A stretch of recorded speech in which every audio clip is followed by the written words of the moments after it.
बेटा आज हम करेंगे एक्सरसाइज 5.2। 5.2 जो एक्सरसाइज है वो पाई चार्ट पर बेस है। पाई चार्ट, सबसे पहले पाई चार्ट होता क्या है? Pie chart is a representation in a circular form. Data representation होता है जो कि हम किसमें करते हैं? सर्कुलर फॉर्म में करते हैं, यानी सर्कल की फॉर्म में जो है उसको डिवाइड करके शो करते हैं जो भी हमारे पास डाटाज है। ठीक है, तो चलिए let's do the question number 1 of exercise 5.2। Question number 1 says, a survey was made to find the type of music that a certain group of young people liked in a city. Adjoining pie chart shows the findings of this survey from the pie chart. Answer the following. देखिए ये हमें pie chart given है, ठीक है, इसको देख के हमें आंसर देना है। इसमें क्या कहा गया है क्वेश्चन में कि कुछ लोगों के ऊपर सर्वे किया गया म्यूजिक से रिलेटेड। हमें सर्वे इस तरीके से था कि कितने लोगों को लाइट म्यूजिक पसंद है, कितने परसेंट लोगों को फोक म्यूजिक पसंद है, कितने परसेंट लोगों को क्लासिकल म्यूजिक पसंद है और कितने परसेंट लोगों को सेमी क्लासिकल म्यूजिक पसंद है। तो इस पर सर्वे किया गया और एक उस डाटा को जो है सर्कुलर फॉर्म में रिप्रेजेंट किया गया पाई चार्ट की फॉर्म में। अब हम इस पाई चार्ट को देखकर हमें आंसर देना है। जो पार्ट ए है, if 20 people like classical music, how many young people were served. अगर 20 लोगों को क्लासिकल म्यूजिक पसंद है, देखिए नंबर ऑफ पीपल्स यहाँ पर गिवन है। नंबर ऑफ पीपल क्या कहते हैं? 20 लोगों को क्लासिकल म्यूजिक पसंद है। इसका मतलब जो 20 लोग हैं क्लासिकल म्यूजिक का अगर हम देखें तो 10%, अगर हम इसका परसेंट देखें तो कितना आता है? टोटल सर्वे जो है उसका 10% जो है वो क्लासिकल म्यूजिक है। अगर हम जितने लोगों पर सर्वे किया गया, हमें वो फाइंड आउट करना है कि हमने सर्वे टोटल कितने लोगों पे किया। जितने लोगों पे हमने सर्वे किया, टोटल जो भी था हमारा, उस टोटल का 10% जो लोग थे उनको क्लासिकल म्यूजिक पसंद था। और उस टोटल नंबर का अगर हम 10% निकालेंगे तो वो 10% क्या आएगा बेटा? 20 पीपल्स। ठीक है, ये नंबर ऑफ है, नंबर गिवन है और ये परसेंटेज गिवन है। तो हमें ये फाइंड आउट करना है कि टोटल कितने लोगों पे सर्वे हुआ। तो देखिए suppose let total people were served, जो हमने सर्वे किया वो x लोगों पे किया। जो टोटल थे वो हमने कितने लोगों पे किया? जो x% थे, मतलब टोटल जो हमने उसको अज्यूम किया है वो x किया है। अब अकॉर्डिंग टू क्वेश्चन हमारे पास x का जो क्लासिकल म्यूजिक पसंद है, देखिए यहाँ पर क्लासिकल म्यूजिक की बात की गई है। जो क्लासिकल म्यूजिक पसंद है तो वो कितने परसेंट लोगों को पसंद है? 10%। यानी जो टोटल है उसके 10% लोगों को क्लासिकल म्यूजिक पसंद है। 10% मीन्स 10/100। और वो कितने नंबर में कितने आया? नंबर में कितने आया हमारे पास? 20। यानी जब हमने इसका निकाला तो ये 20 आया। टोटल लोगों का 10% जिनको क्लासिकल म्यूजिक पसंद था उनका 10% निकाला तो वो कितना आया? 20, क्योंकि बोला है कि नंबर ऑफ पीपल जो है वो 20 है जिनको क्लासिकल म्यूजिक पसंद है। तो अब यहाँ पर देखिए बेटा, 20 क्रॉस मल्टीप्लाई करेंगे 100/10। अब इसमें 0 से 0 कैंसिल, तो x की वैल्यू क्या आ जाएगी हमारे पास? 200। Hence total people were served equals to 200। 200 लोगों के ऊपर जो है वो सर्वे किया गया।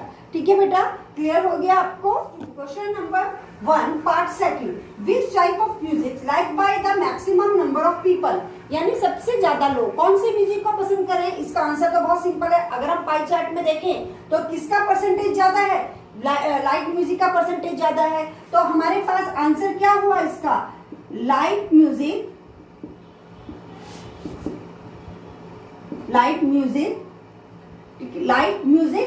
liked by the maximum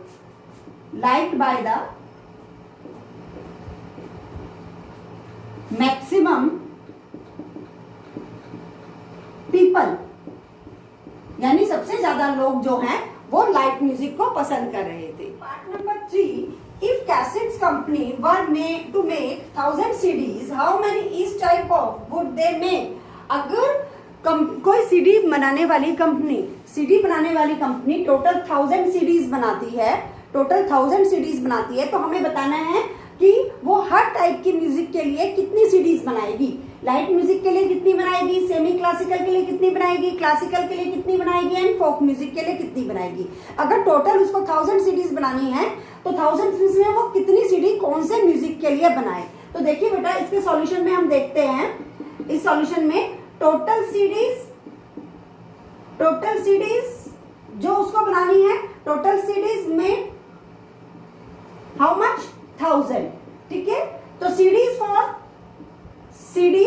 for light music. अब अगर लाइट म्यूजिक के लिए उसको सीडी बनानी है तो वो कितनी बनाएगी बेटा, क्योंकि लाइट म्यूजिक का परसेंटेज कितना है 40, तो सीडीज जो बनाएगी 1000 का 40% सीडीज वो लाइट म्यूजिक के लिए बनाएगी, 0 से 0, यानी 400 सीडीज वो किसके लिए बनाएगी, सीडीज फॉर लाइट म्यूजिक वो 400, ठीक है। यानी लाइट म्यूजिक के लिए उसने 400 सीडीज बनाई है।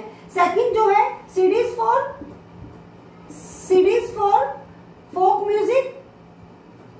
म्यूजिक के लिए कितने परसेंट बनाए, कितनी सीडीज बनाएगी, 1000 का 30%, क्योंकि जो फोक म्यूजिक है वो 30% लोगों ने जो है लाइक किया है, तो 30% बनाएगी 1000 का, तो 1000 का 30% हमारे पास आ गया 300 सीडीज, 400 सीडीज, ठीक है।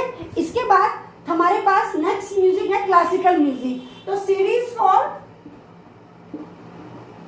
Classical music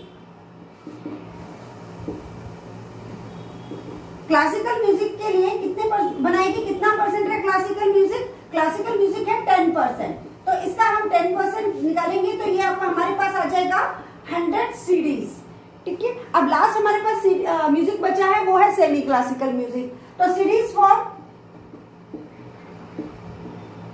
semi classical music, अब ये हमारे पास हो जाएगा 1000 का 20%, क्योंकि 20% लोगों ने लाइक किया। अगर हम पाई चार्ट को देखें तो 20% में यहाँ पर आ जाएगा हमारे पास 200 सीडीज। अब देखिए बेटा यहाँ पर ये जो है हमने सभी क्या नंबर निकाल लिया कि 1000 सीडीज में से कितनी सीडीज वो कौन से म्यूजिक के लिए बनाएंगे।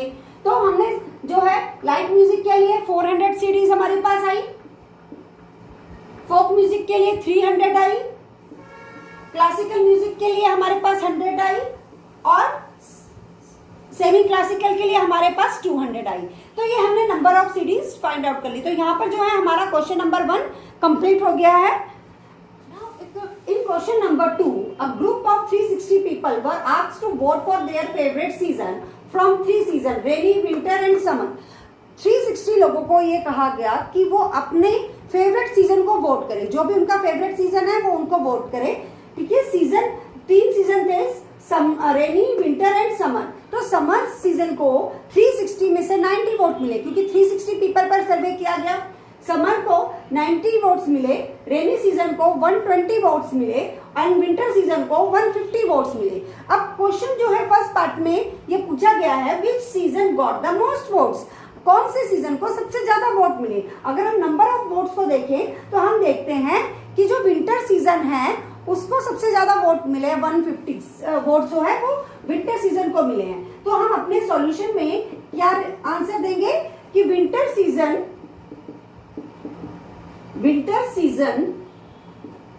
गॉट द मोस्ट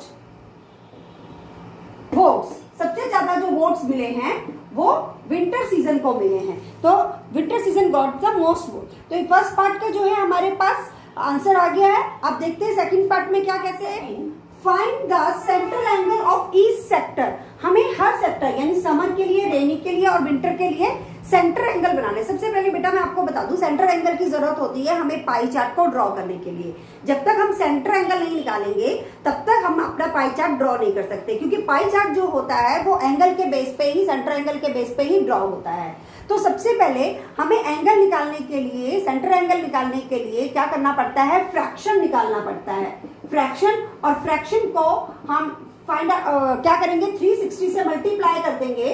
फ्रैक्शन को 360 से मल्टीप्लाई कर देंगे तो हमारे पास जो आ जाएगा वो सेंटर एंगल आ जाएगा। और जब हमारे पास सेंटर एंगल आ जाएगा तो हम इजिली जो है वो पाई चार्ट को ड्रॉ कर सकते हैं। ये तो यहाँ पर इस पार्ट में सिर्फ हमें सेंटर एंगल फाइंड आउट करने के लिए बोला है। तो सबसे पहले हम क्या करेंगे, सबसे पहले हम फ्रैक्शन देखेंगे और उस फ्रैक्शन को जो है वो 360 सेंट्रल एंगल। अब हम सबका सेंट्रल एंगल निकालते हैं। इसके सॉल्यूशन में सबसे पहले अगर हम निकालें समर के लिए अगर सेंट्रल एंगल निकालें तो सबसे पहले फ्रैक्शन निकालना पड़ेगा। और फ्रैक्शन क्या होता है, जो भी नंबर है अपॉन डिवाइडेड बाय टोटल। तो इसका हमारे पास बनेगा, देखिए सेंट्रल एंगल फॉर विंटर। अगर हम विंटर के लिए समर है पहले, सेंट्रल एंगल फॉर समर।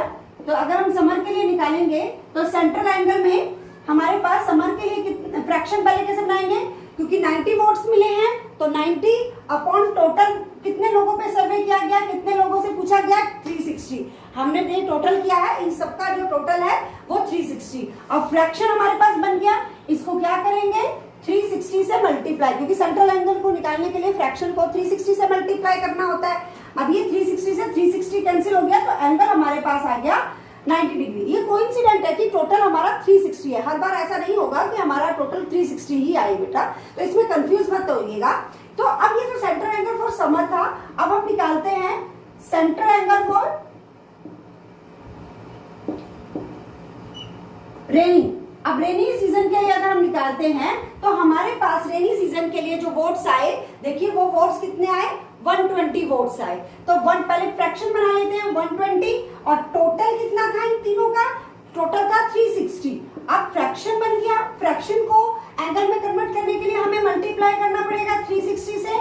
अब देखिए तो ये आगे 120, ये कोइंसिडेंट है बेटा कि जो हमारे पास नंबर है वही हमारा एंगल बन रहा है। अब नेक्स्ट हमारे पास सेंटर एंगल अगर हम निकालते हैं किसके लिए, विंटर के लिए, तो वो हम कैसे निकालेंगे, विंटर में जो वोट्स आए हमारे पास, सबसे ज्यादा वोट्स थे विंटर के 150।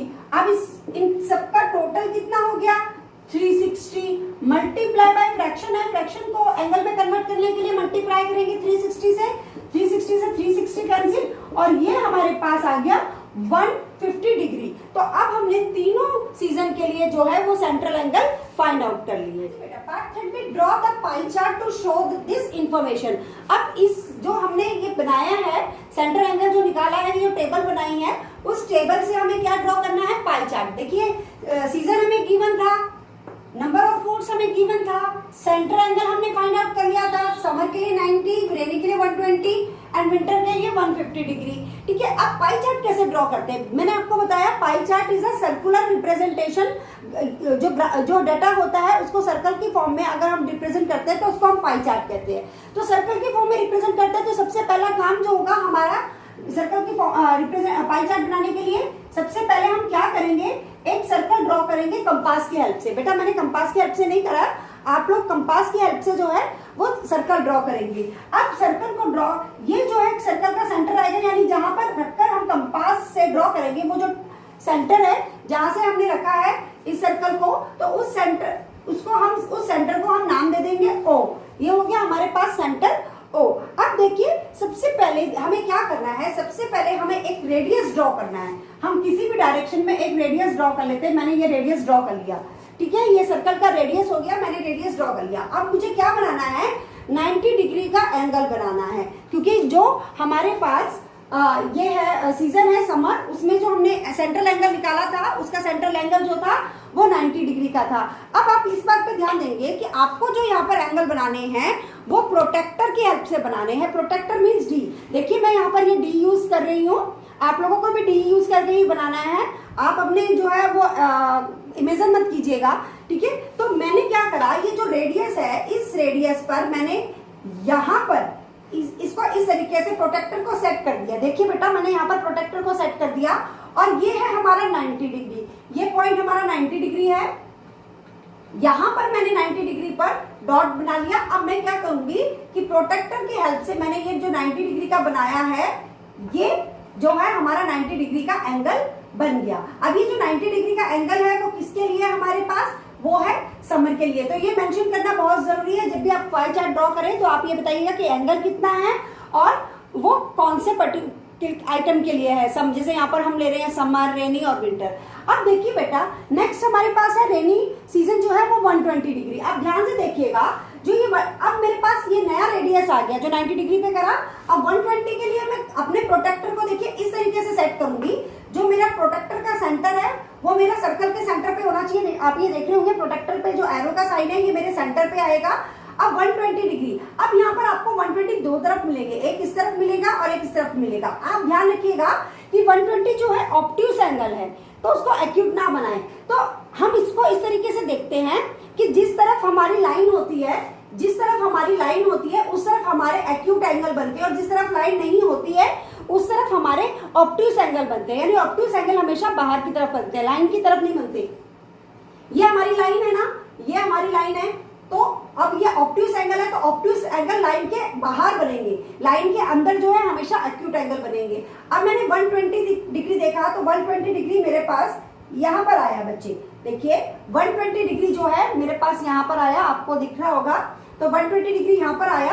अब मैंने क्या करूंगी, ये जो मैंने मार्क किया है 120 डिग्री पर, इसको मैं प्रोटेक्टर की हेल्प से जो है वो ड्रॉ कर लूंगी। अब ये मेरा एंगल जो हो गया वो हो गया 120 डिग्री का। अब ये कौन सा है, कौन से उसके लिए है, रेनी सीजन के लिए, ठीक है। अब बेटा इसमें तीन सेक्टर थे, तीन में से दो हमने ड्रॉ कर लिए, तो थर्ड अगर आपने ये दोनों अगर बिल्कुल एग्जैक्टली ड्रॉ किए हैं, कोई गलती नहीं की है, तो ये ऑटोमेटिकली इसको ड्रॉ करने की जरूरत नहीं पड़ेगी, ये 150 डिग्री ही आएगा, ये 150 ही डिग्री आएगा। और ये किसके लिए है, विंटर के लिए, ठीक है। तो हमको इस तरीके से जो है वो पाई चार्ट ड्रॉ करना है। आई थिंक आपको क्लियर हो गया होगा कि पाई चार्ट कैसे ड्रॉ करना है, ठीक है बेटा। एक बार आप अच्छे से देख लीजिए। हम इसके लिए पहले टेबल बनाएंगे, सेंटर एंगल निकाल लेंगे और फिर पाई चार्ट ड्रॉ करेंगे। क्वेश्चन नंबर 3 में draw a pie chart showing the following information. अब हमें ये इन्फॉर्मेशन गिवन है, इसको देखते हुए, इस टेबल को देखते हुए हमने इस क्वेश्चन के लिए पाई चार्ट ड्रॉ करना है। अब यहाँ पर कलर्स गिवन है बेटा, और नंबर ऑफ पीपल, यानी कितने लोगों को कौन सा कलर पसंद है। जैसे यहाँ पर लिखा है ब्लू कलर जो है वो 18 पीपल्स को पसंद है, ग्रीन 9 लोग पसंद करते हैं, रेड 6 और येलो 3। तो ये जो यहाँ पर कलर्स दे रखे हैं या नंबर ऑफ पीपल जो कि इसको इन कलर्स को लाइक करते हैं, तो हमने इसका टोटल किया पूरा इस कॉलम का, तो ये हमारे पास आया 36, यानी टोटल 36 लोगों ने अपना व्यू दिया है, अपनी पसंद बताई है, अपना फेवरेट कलर बताया है। तो मैंने आपको अभी बताया लास्ट क्वेश्चन में कि हमें सेंट्रल एंगल निकालना पड़ता है पाई चार्ट ड्रॉ करने के लिए। और सेंट्रल एंगल कैसे निकालेंगे, सबसे पहले फ्रैक्शन बनाना पड़ेगा।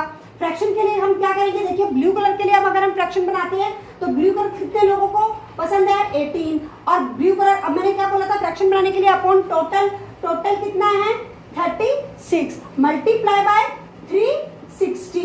अब देखिए 36 वन जा, तो हमारे पास ये एंगल आ गया सेंट्रल एंगल 180 डिग्री का, ठीक है। एक बार फिर से समझेंगे, देखिए हमारे को सेंट्रल एंगल बनाना है तो ग्रीन कलर के लिए बनाना है, तो ग्रीन कलर कितने लोगों को पसंद है, 9, टोटल कितने लोग थे 36। आप क्या करेंगे, सेंट्रल एंगल बनाने के लिए मल्टीप्लाई करते हैं फ्रैक्शन को, किससे फ्रैक्ट करते हैं 360 से।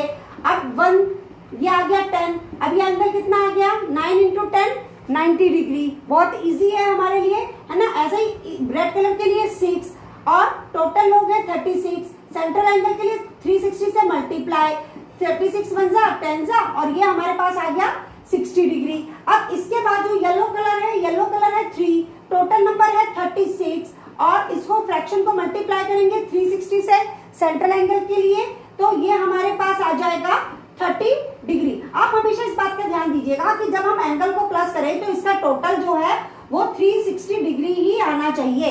अगर हमारे पास एंगल का टोटल जो है वो 360 डिग्री नहीं आएगा, इट मीन्स हमने कहीं ना कहीं एंगल निकालने में गलती करी है।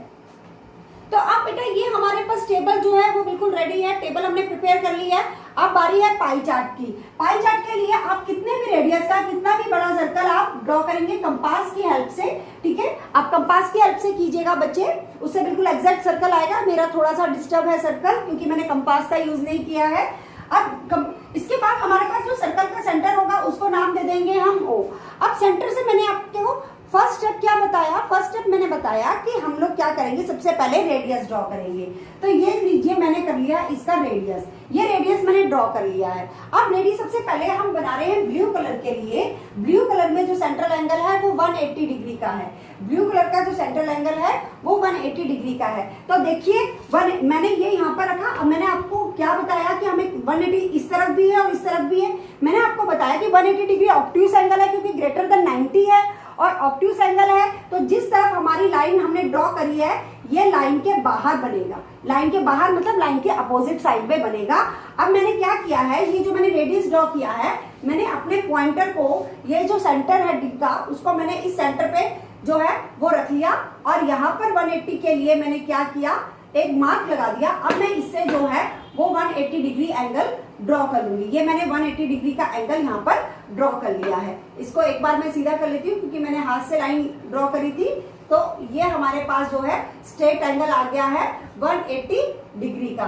ठीक है, ये देखिए ये 180 डिग्री का स्ट्रेट एंगल होता है। अब 180 डिग्री जो है वो हमने किसके लिए, कौन से कलर के लिए किया है, ब्लू कलर के लिए किया है। अब हमारे पास नेक्स्ट है ग्रीन कलर। ग्रीन कलर में हमारे पास जो एंगल है वो है 90 डिग्री। अब जो मैंने करंटली जो अब ये रेडियस में ये वाला लूंगी, इस पे मत लीजिएगा। अब जो मैंने रेडियस बनाया है इसको लूंगी। अब देखिए, अब मैं इस डी को इस तरीके से सेट करूंगी क्योंकि अब नीचे की तरफ बनेगा ये। अब मैंने ये सेंटर पे जो है आपने इसको यहाँ पर रख दिया, ये सेंटर पे। अब ये पॉइंटर जो है वो सेंटर पे आ गया, 90 डिग्री हमारे पास यहाँ रहा। तो अब मैंने ये जो एंगल ये है मार्क लगा दिया। अब सेंटर से इस मार्क के थ्रू मैं एक लाइन ड्रॉ करूंगी जो कि ये मेरा रहेगा, ये रहेगा मेरा 90 डिग्री का। और 90 डिग्री कौन से कलर के लिए है, ग्रीन कलर के लिए। ये जरूर मेंशन कीजिएगा बेटा आप। अब रेड कलर में जो सेंट्रल एंगल है वो है 60। अब 60 के लिए मैं क्या करूंगी, अब मैं ये वाला रेडियस कंसीडर करूंगी। देखिए फर्स्ट एंगल के लिए ये किया, सेकंड एंगल के लिए जो नया रेडियस, थर्ड के लिए अगेन नया। अब मैंने अब रेडियस को इस तरीके से किया, इस तरफ हमारा बनेगा क्योंकि 1-2 पार्ट्स तो हम बना चुके हैं। अब अगेन मैं क्या करूंगी, 60 के लिए यहाँ पर मैंने अपना जो है वो प्रोटेक्टर सेट किया है। ये प्रोटेक्टर मैंने सेट कर दिया। देखिए लाइन इस तरफ है। अब 60 डिग्री एक्यूट एंगल है। एक्यूट एंगल लाइन की तरफ बनेगा, लाइन की दूसरी तरफ नहीं बनेगा। एक्यूट एंगल लाइन के अंदर की तरफ बनेगा, लाइन के बाहर नहीं बनेगा। ये बात मैंने आपको क्लियर करी। तो 60 डिग्री हम लाइन के अंदर की तरफ देखेंगे। तो ये रहा मेरे पास 60 डिग्री, आपको दिख रहा होगा। ठीक है, मैं एक बार दिखा देती हूँ अच्छे से। ये देखिए ये मेरे पास 60 डिग्री का एंगल रहा इस पॉइंट पर। अब मैं क्या करूंगी, सेंटर से इस 60 डिग्री इस मार्क से एक एंगल ड्रॉ कर लूंगी और ये मेरे पास आ गया 60 डिग्री का एंगल। अब ये 60 डिग्री जो है वो रेड कलर के लिए है। अगर आपने बिल्कुल एंगल ठीक बनाए हैं तो जो नेक्स्ट पार्ट है मेरा येलो पार्ट 30 डिग्री का, वो ऑटोमेटिकली 30 डिग्री का ही बनेगा। और वो किसके लिए बनेगा, येलो कलर के लिए बनेगा। तो देखिए बेटा ये हमारे पास जो है वो पाई चार्ट आ गया है। ये पाई चार्ट हमने बना लिया बिल्कुल। तो हमें ये ध्यान रखना है कि प्रोटेक्टर की हेल्प से ही हमने एंगल बनाने हैं, एज्यूम नहीं करना है, अपने आप ही मेजर नहीं करना है कि इतना होगा इतना होगा। ठीक है, अगर हमारे एंगल बिल्कुल ठीक कैलकुलेट हुए हैं और अगर हमने ठीक मेजरमेंट लिया है तो पाई चार्ट बिल्कुल एक्यूरेट बनेगा।